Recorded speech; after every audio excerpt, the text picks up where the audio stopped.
an wala ka shanga baro ka pai badak ron kin daru wal bangwan rewi ka gambela ka jen tok tianga me shi barkel midech milado gangane dialten la jen ka gambela wo gwan to gol re bus station gwatan nata kotin chamach chajalep shaganwar kel shajanak antam kumatin gor ka duwa badan kimen chito ka jawto ngu meleba maikaja koy kamanan en lebanan maikaja kimen barana kaja ajanda na chito ka tama antam wicha roda janyal makuni le teke ye yane diatala nore wika gambela o yan pankun chwa jigno yare bang goya jen woto regame erigdun kozne naka kayan mandene teje woto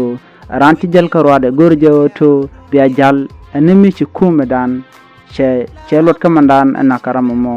che jejek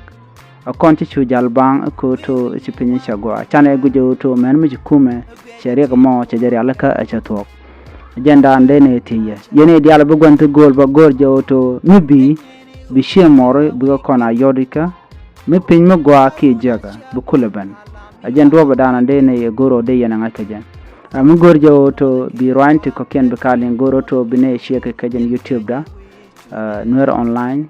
ko bine roanti bine kalatin ke voice ke ka jaw agenda dine lario to gorne kajen do mo na chiloda tet ko don sharaj me chajaden ajeno kwane ko ken lara jeller miteram keneling bi alara bi atakamal